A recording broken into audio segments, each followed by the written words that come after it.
우리가 주신 말씀을 통하여서 기쁘고 복된 소식이라는 제목으로 말씀을 나누겠습니다. 이렇게 성찬을 하고 나면요, 시간이 후딱 가요. 그래서 여기 앉아 계신 분들이 예배가 언제 끝나려고 그러지? 오늘은 마음 편하게 예배를 드리시면 좋을 것 같아요. 여러분, 날마다 TV나 뭐 이렇게 라디오, 뉴스를 통하여서 많은 소식을 듣고 계시죠. 때로는 그 뉴스 가운데 기쁘고 즐거운 이야기도 있고, 때로는 슬프고 걱정스러운 이야기도 많습니다. 그런데 뉴스를 잘 보면요, 기쁘고 행복한 소식보다 걱정스럽고 마음 아픈 얘기가 더 많은 것 같아요. 요즘은 뉴스를 보고 나면 답답하고 한숨이 절로 나고 걱정스러울 때가 참 많은 것 같습니다. 혹시 여러분이 기다리시는 소식 있으세요? 즐거운 소식. 지금은 좀 덜 하지만 여러분 집 앞에 있는 우체통에 혹시 즐거운 편지 같은 거 받아보신 적 있으세요? 요즘에는 다 고지서도 핸드폰으로 오기 때문에 특별히 올 게 없어요. 교회에도 이렇게 우편함이 있는데 주로 오는 것은 다 돈 내세요, 돈 내세요, 돈 내세요. 아니면 신천지에서 목사님 만나보고 싶어요 하고 이렇게 편지도 많이 오고. 네. 하여튼 뭐 반가운 소식을 기다리진 못하는 것 같아요. 그럼에도 우리는 가끔씩 들려오는 기쁜 소식에 마음이 행복해집니다. 어느 때는 아이들이 시험을 잘 봤다고 하는 마음에 기분이 확 좋아져요. 어느 때는 아이가 직장에서 승진했다는 말에 너무나 즐거워해요. 또한 어느 때는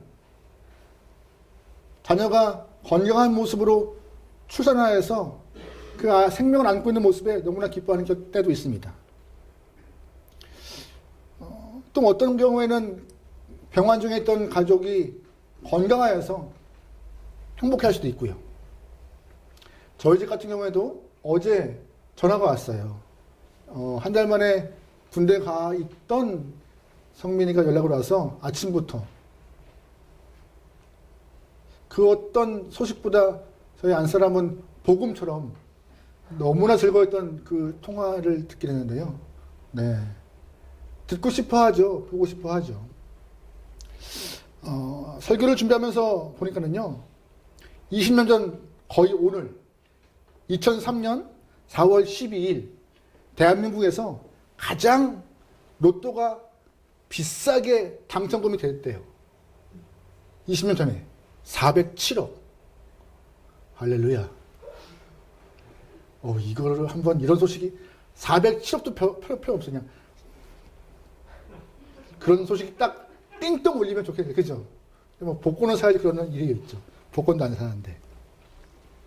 그런데 성경은요, 이렇게 자녀가 시험을 잘 보거나 아니면 뭐 건강한 출산을 하거나 가족의 건강이 있거나 이런 것도 좋은 소식이고 행복한 이야기지만 한 사람만의 즐거운 소식이 아니라 모두가 즐거워하고 기뻐한 소식이 성경 안에 기록되어 있다고 우리에게 알려주고 있어요. 모두가 기뻐할 수 있는 소식, 모두가 즐거워할 수 있는 소식. 그것이 무엇인가 오늘 한번 알아보도록 하겠습니다. 첫 번째 무엇인가? 모든 사람이 큰 의미로 다가오는 기쁜 소식, 복된 이야기가 무엇인가? 바로 예수님이 우리 죄를 위하여서 돌아가셨다는 것입니다. 그게 복된 소식이래요. 3절 말씀 읽어보겠습니다. 3절입니다. 시작. 내가 받은 것을 먼저 너희에게 전하노니 이는 성경대로 그리스도께서 우리 죄를 위하여 죽으시고, 아멘. 바울이 먼저 받은 것이 있고 너희에게 전해준 것이 있다. 무엇이냐? 그게 어떤 이야기예요? 성경대로 그리스도께서 우리 죄를 위하여 죽으셨다. 이게 바울이 고린도교 사람들에게 먼저 전해준 이야기래요. 근데 성경대로 그리스도께서 죽으신 그 소식이 왜 기쁜 이야기일까요? 왜 그리스도가 우리들을 위해 죽은 게 왜 기쁜 소식이에요? 힌트는 본문에 있습니다. 뭐예요? 성경대로. 성경대로. 예수님이 노환으로 돌아가신 게 아니에요. 예수님이 사고로 돌아가신 것이 아니에요. 성경 안에서 기록한 그대로 우리 죄를 감당하여서 십자가에 돌아가신 분이 바로 예수님이라고 오늘 본문은 한 번 더 증거하고 있습니다. 사람의 죽음은요, 여러 가지 의미가 담겨 있어요. 대부분의 죽음은 자신을 위하여 살다가 생이 다하여서 삶이 끝나는 것이 죽음입니다. 하지만 간혹 의를 위하여서 돌아가시는 분도 계시고, 간혹 또한 나라와 민족을 위하여서 목숨을 던지시는 분도 계십니다. 예를 들면 일제강점기 시대에 민족의 독립을 위하여서 수많은 독립운동가들이 나라를 위하여서 목숨을 바쳤습니다. 6.25 때는 수많은 젊은이들이 나라 지키겠다고 피를 흘렸습니다. 우리는 그들을 순국선열이라고 말하죠. 대의나 나라를 위하여서 또한 자유를 위하여서 목숨을 바친 그분들 때문에 지금 우리의 삶이 이렇게 진행되고 있어요. 그런데 중요한 것은 대의, 나라와 민족, 자유를 위하여서 목숨 버리는 일도 있지만 타인의 죄를 위하여 죽은 일이 역사 가운데 있나 한번 곰곰이 생각해 보십시오. 타인의 죄를 위하여서. 내 죄 때문에 내가 죄의 형량을 감당한 일은 많습니다. 하지만 타인의 죄를 위하여서 목숨을 내건 일이 있는가에 대해서. 성경은 있다고 말해요. 로마서 5장 말씀 보겠습니다. 같이 읽어요. 시작. 의인을 위하여 죽은 자가 쉽지 않고 선언을 위하여 용감히 죽은 자가 혹 있거니와 우리가 아직 죄인 되었을 때 그리스도께서 우리를 위하여 죽으심으로 하나님께서 우리를 대한 자기의 사랑을 확증하셨느니라. 아멘. 무슨 말씀이에요? 의인을 위하여 죽는 자도 있다. 의인을 위하여서. 또한 선한 일을 위하여서 용감히 죽을 수도 있다.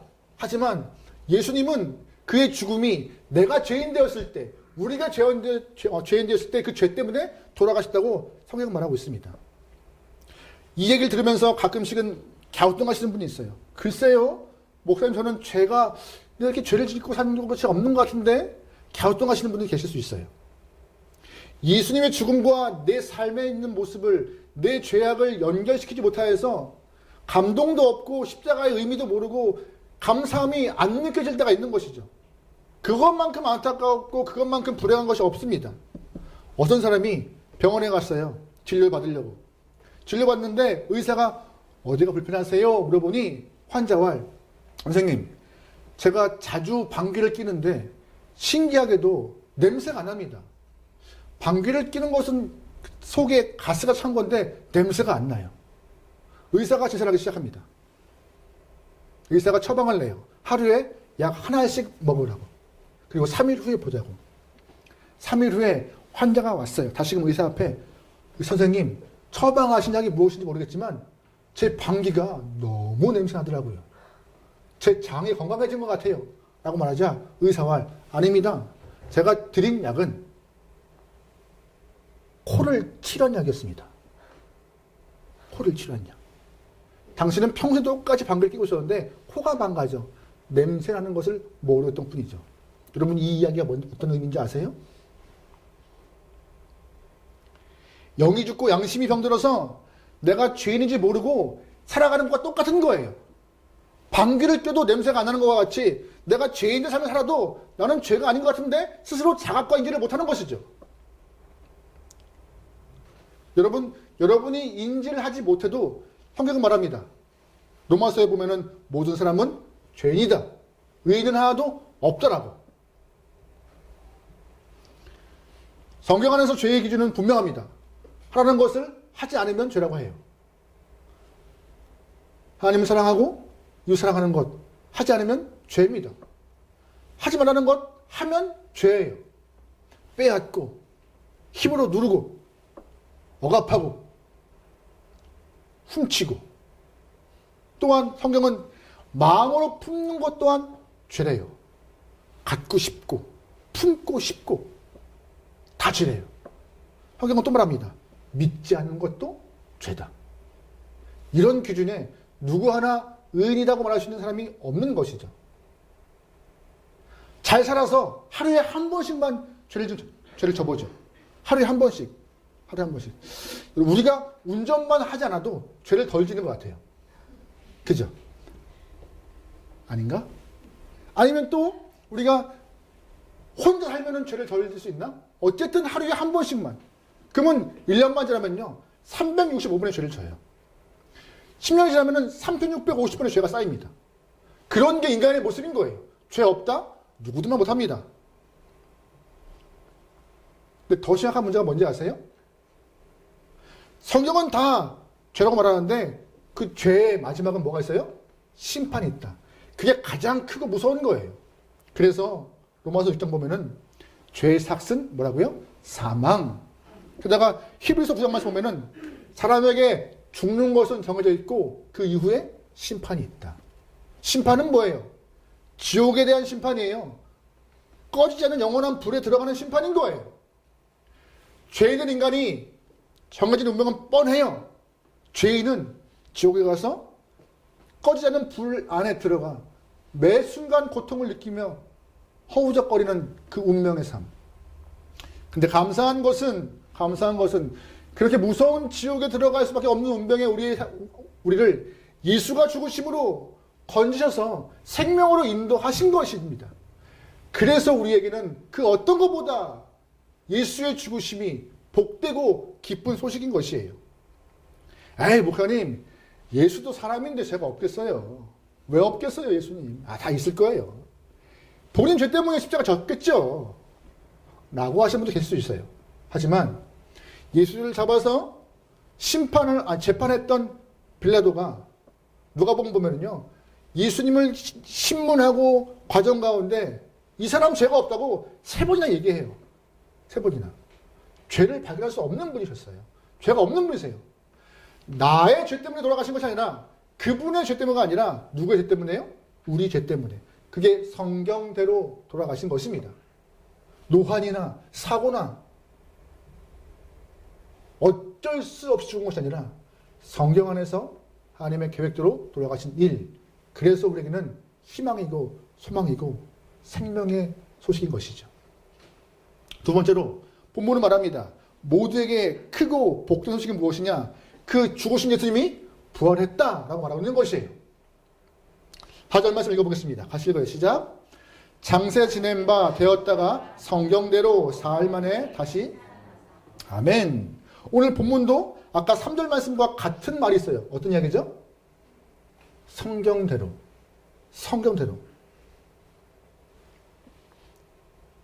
부활을 반대하는 사람들의 이야기처럼 예수를 향한 환상이나 또한 착각이라고 말하는 사람들이 많겠지만 성경은 말합니다. 착각 아니야. 환상 아니야. 뭐대로? 성경 안에서 성경대로 하나님의 약속과 다짐대로 그렇게 예수가 사흘 만에 부활했어. 예수의 부활은 한 사건이라고 정확히 말하고 있어요. 그 예수의 부활 사건이 우리에게는 큰 기쁨이고 소망이라는 것입니다. 20세기 후반에 예수의 부활이 거짓이라고 꼭 밝혀놓으라 결심한 사람이 있었습니다. 바로 프랭크 모리스라는 사람이에요. 영국인인데 이 사람이 집요하게 예수의 부활을 파헤쳤어요. 이거 거짓이야. 맞지 않아. 그런데 오히려 부활의 허구성을 쓰기 위해서 쓴 책이 쓰다 보니 점점점 부활의 진실을 입증하는 책이 되었어요. 그 책이 바로 여기 앞 보이는 누가도를 옮겨놓는 거라는 책이에요. 지금도 많은 신학생들이 보고 있는 책이기도 하고 부활의 변증서로서도 많이 읽혀진 책입니다. 이 프랭크 모리스가 어떻게 해서 이 부활이 진실인가라는 7가지 이유를 쭉 풀어놨어요. 첫 번째, 안식일을 생명처럼 느꼈던 그 유대인들이 안식일을 뭘로 바꿨어요? 주일로. 예수의 부활을 기념하는 그날 주일날 모여서 예배하는 자가 되었다. 두 번째, 그 주님의 부활을 기념하여서 뭐가 생겼다? 교회가 생겼다. 세 번째, 증인들이 대부분 살아있었고 살아있을 때 성경이 쓰였다. 그래서 거짓말할 수가 없는 상황이었더라. 네 번째, 엄청난 핍박에도 불구하고 교회가 끝까지 살아있었다. 대부분 도망가고 와야 되고 숨어야 하는데 교회는 버텼다, 견뎠다. 무엇 때문에? 부활의 주님이 소망되어서. 다섯 번째, 로마 군인들이 진짜 예수의 무덤을 지켰다라고. 하지만 그 무덤은 비었다라고. 6번째, 수많은 증인과 증언들이 많았고 특히 500명 앞에 한꺼번에 드러났던 모습도 기록되어 있었다라고. 7번째, 예수의 부활을 전하는 자들이 다 순교하였다. 목숨처럼 부활을 지키더라고. 어떻게 이러한 7가지 주제를 갖고 글을 쓰면서 예수의 부활이 허구겠느냐, 오히려 허구성을 증명하려 했던 것이 진실로 증명됐던 책이 되었던 것이죠. 누가 뭐라 해도 기독교 신앙은요, 예수의 부활 위에 서 있는 종교입니다. 그 부활 때문에 우리에겐 소망이 있는 것이고요. 부활 때문에 기독교가 다른 종교와 차별성이 있는 것이고, 부활 때문에 예수가 어떤 분인지 더 확실히 알 수 있는 것이에요. 여러분, 불교에 부활 있나요? 없습니다. 이제 얼마 후면은 이제 석가탄신일인데 석가 부활날이 있나요? 없어요. 석가모니가 버섯나무를 먹다가 복통으로 죽어요. 그래서 했던 말이 이런 말이라고 합니다. 죽군이 끊어지고 수레바퀴가 무너진도다. 모든 인생이 가는 길을 나도 이제 간다. 모든 인생이 죽는 길을 나도 간다. 라고 하면서 석가모니가 죽었대요. 그리고 끝이에요. 부활이 없어요. 그뿐인가요? 유교에도 부활이 없어요. 유교에도. 어느 날 제자인 게로가 공자에게 선생님, 죽음이 무엇입니까? 라고 물어봐요. 공자가 살아생전의 일도 모르는데 죽을 때 일을 어떻게 알아? 나도 몰라. 하고 죽은 것이 공자랍니다. 죽으면 몰라요. 이슬람교도에도 부활은 없습니다. 이슬람 성지인 메카를 가면요, 화려한 무덤 하나 있어요. 바로 이슬람의 창시자인 마호멧의 무덤이죠. 아주 떠받들고 있죠. 오히려 이슬람교들은 기독교인들에게 너희는 갖고 있는 게 없잖아. 우리는 메카에 가면은 어마어마한 무덤이 있어. 이 마호멧이 우리의 머리 되고 우리를 이끌어가는 하나의 역사 인물이라고 증명하는데 너희는 아무것도 없잖아. 너희는 무덤이 비어있잖아 라고 우리를 반박하죠. 근데 그게 우리는 힘이에요. 빈 무덤이. 빈 무덤이. 부활의 신이 시신이 없는 것이죠. 억지로 시신을 넣을 수도 없고. 여러분, 그러기에 우리 삶에 힘된 그 부활의 소식을 기쁨으로 받아들이면 좋겠습니다. 부활 없으면 기독교 없습니다. 부활 없으면 예수님의 생애 단순히 그냥 하나의 위인에 불과해. 부활했기 때문에 예수의 모든 이야기, 모든 사건, 모든 인생이 한 줄로 쫙 껴져요. 뭐 때문에? 부활 때문에요. 부활은 굉장히 중요한 것이에요. 17절 말씀에 이런 표현이 있습니다. 같이 읽어요. 시작. 그리스도께서 만일 다시 살아나지 못하였으면 우리가 전파하는 것도 헛것이요 너희의 믿음도 헛것이며. 부활이 없으면 뭐가 헛것이래요? 믿음도 헛것이고 우리의 전파하는 복음도 헛것이래요. 부활이 없으면. 할렐루야. 같은 장 17절 말씀에 그리스도께서 같이 읽어요. 시작. 그리스도께서 다시 살아나신 일이 없으면 너희의 믿음도 헛것이요 너희가. 아멘. 예수의 부활이 거짓이면 지금도 우리는 어디 가운데 있는 거예요? 죄 가운데 있어서 죽음의 형벌을 경험할 수밖에 없고 지옥으로 갈 수밖에 없는 영혼이 된다라고. 하지만 그거 아니다라고. 여러분이 기다리는 소식은 무엇입니까? 그 어떤 것보다 부활의 소식을 기다리고 기뻐하고 소망합니다.